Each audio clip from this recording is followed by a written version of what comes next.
I nderuar kryeministër me kabinetin qeveritar, të nderuar deputet, të nderuar qytetarë dhe media që jeni prezent.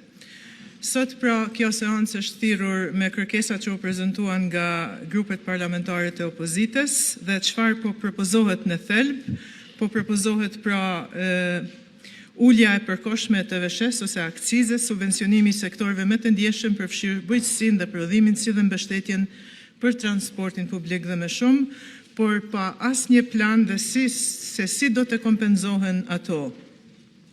Le ta themi qartë, kjo mund të tingëllojë mirë për ju në aspektin partijak, ju deputet të opozitës, por është ekonomikisht e papërgjegjshme dhe politikisht populiste. Këto të hyra publike nuk janë abstrakte. Këto të hyra nga buxheti i shtetit janë paga për mësuesit, për mjekët, investime në infrastrukturë, mbështetje për familjet dhe për bizneset. Pra, pyetja është shumë e thjeshtë. Për rritjen e çmimeve të naftës i bartur nga inflacioni për shkak të krizave gjeopolitike, a jemi gati të themi qytetarëve se do të ulet mbështetja për familjet dhe bizneset dhe do të shkurtohen shërbimet publike për një masë që nuk garanton as ulje reale të çmimeve të produkteve të naftës, sepse le ta sqarojmë edhe këtë. Ne si grup parlamentar i Lëvizjes Vetëvendosje me qeverisjen tonë kemi ndërhyrë aty ku duhet. Kemi formalizuar tregun e naftës, kemi eliminuar kostot e panevojshme dhe kemi rritur transparencën. Këto janë masat që japin efekt real dhe afatgjat. Të nderuar deputet, të dashur qytetar, në fillim të mandatit ton qeverisjes nga Lëvizja Vetëvendosje ne u përballëm me një realitet të vështirë të trashëguar nga ju qeverisjet e kaluara. Keqpërdorimi dhe korrupsioni kishin zënë vend thellë në sektor të rëndësishëm të ekonomisë, si në publik ashtu dhe në privat. Këto dukuri nuk ishin të rastësishme, ato ishin të lidhura ngushtë me interesa të ngushta, me grupe dhe monopole të afërta me politikën që për vite me radhë kishin penguar zhvillimin e tregut të lirë dhe konkurrencën e drejtë. Gjatë 5 viteve të fundit dhe në vazhdim, ne kemi ndërmarrë hapa konkret për të identifikuar dhe eliminuar këto praktika të dëmshme. Kemi punuar për të krijuar një ambient ku të gjitha bizneset kanë mundësi të barabarta, ku konkurrenca është e drejtë dhe ku zhvillimi ekonomik është i qëndrueshëm dhe në shërbim të qytetarëve. Një nga shembujt më domethënës të këtij transformimi është pra sektori i naftës. Për më shumë se një dekadë, ligji i naftës kishte mbetur në pritje për miratim. Arsyeja ishte e qartë, lidhjet e forta me interesat monopoliste që përfitonin nga mungesa e rregullimit të tregut dhe transparencës. Sot, ju që e penguat këtë ligj të naftës, jeni në opozit, ndërsa ne kemi marrë përgjegjësinë për të reformuar këtë sektor rrënjësisht. Le të kujtojmë se ku ishim para vitit 2021. Vetëm gjysma e pikave të shitjes së produkteve të naftës ishin të licencuara. Gjithsej 742 pika shitse me pakicë të produkteve të naftës.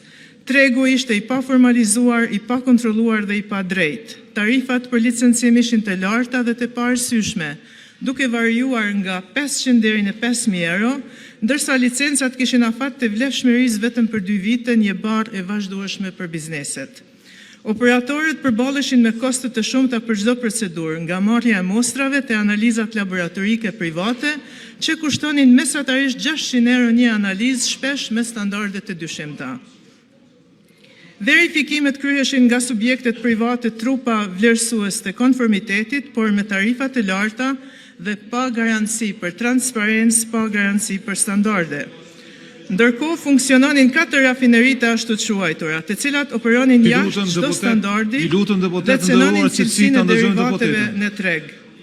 Ky ishte një sistem që favorizonte pakicën dhe dëmtonte shumicën, bizneset e drejta, të ndershme dhe konsumatorët.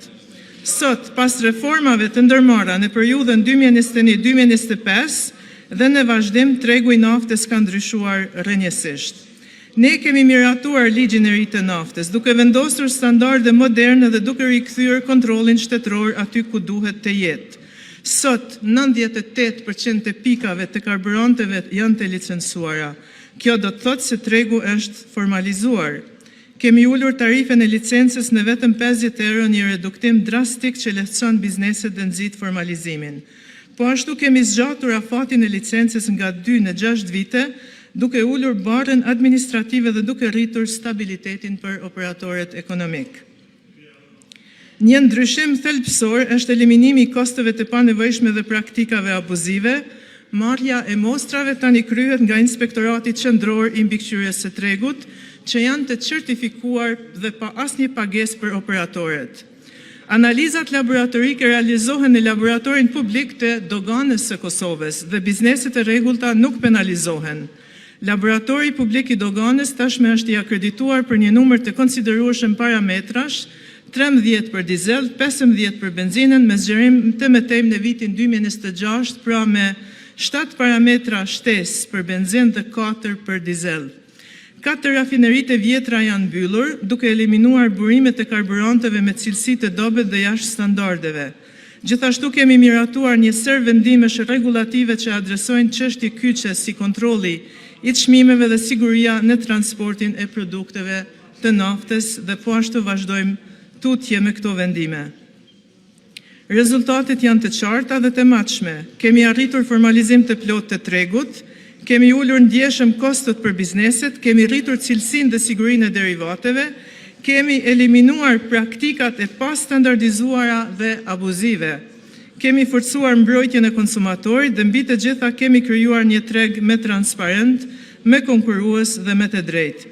Kjo nuk është vetëm një reformë sektoriale, është një dëshmi se kur ka vullnet politik, ndryshimi është i mundur. Ne kemi treguar se shteti mund dhe duhet të jetë garancion i rregullit, i drejtësisë dhe interesit publik. Angazhimi ynë mbetet i palekundër për të vazhduar me reforma që luftojnë korrupsionin, që forcojnë institucionet dhe që ndërtojnë një ekonomi të shëndosh për të gjithë qytetarët. Faleminderit.